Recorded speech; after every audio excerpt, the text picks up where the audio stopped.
Hi everyone, this is Marina with the Chef Sparrow. I hope life is treating you well. Thank you for watching and subscribing, and thank you for all your likes and comments. Today we are cooking Russian sour Shchi. Long before fancy dishes and imported spices, there was Shchi, the simple cabbage soup that fed Russia for nearly 1,000 years. It all started back in the 9th or 10th century when cabbage first made its way to ancient Rus from Byzantium. People quickly realized it was perfect for the long, cold winters. You could eat it fresh, ferment it, dry it, and somehow it always tasted better the next day. Before cabbage, folks made broth with turnips, nettles, and whatever greens they could find. But once cabbage arrived, there was no going back. Thus came fresh Shchi with new cabbage in the summer and sour Shchi with sauerkraut in winter. And of course, the occasional rich version with meat, chicken, or even fish for the holidays. You, fish? Yeah, I don't know.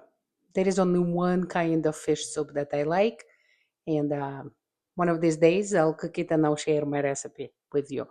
But I don't know.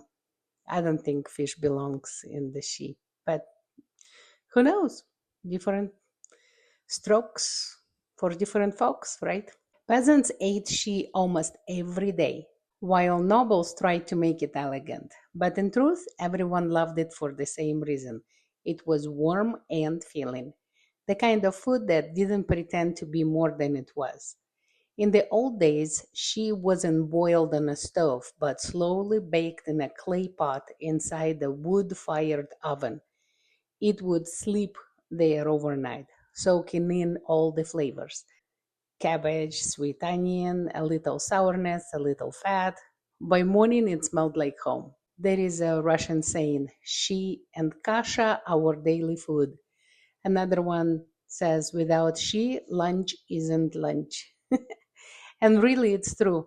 Every family has its own version: thick or thin, meaty or humble, tangy or mild. But no matter where you were, she meant comfort, warmth, and survival through the longest winter nights. All right, enough history. Let's talk about how I make sour version of the Russian Shchi, the way we made it in Siberia. Today, I'm cooking Shchi with the same type of ribs as I used for borshch, two strips of St. Louis pork ribs from Costco.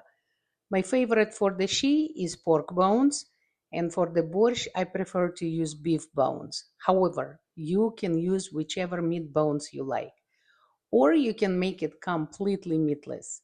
I think I've mentioned this in my borshch video. I buy big pack of these ribs at Costco, wash and then separate them into sandwich size Ziploc bags.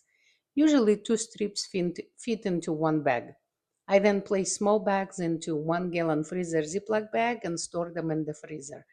But make sure to put the date on the bag so you can use these ribs for cooking within the next 2-3 months.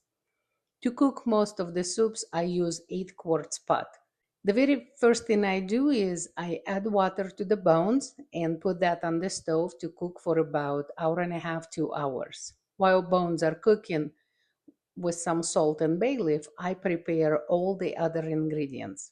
I peel potatoes, carrots, and white onions. Then I slice potatoes as I show in this video. This is my favorite way of slicing potatoes for the soups. Then I grate carrots, chop onions in smaller pieces. Amount of sauerkraut will depend on your taste and which brand you are using. For example, in this video I'm using wild brine raw green kraut, which is not too sour. That's why I'm using a whole soup bowl of it today.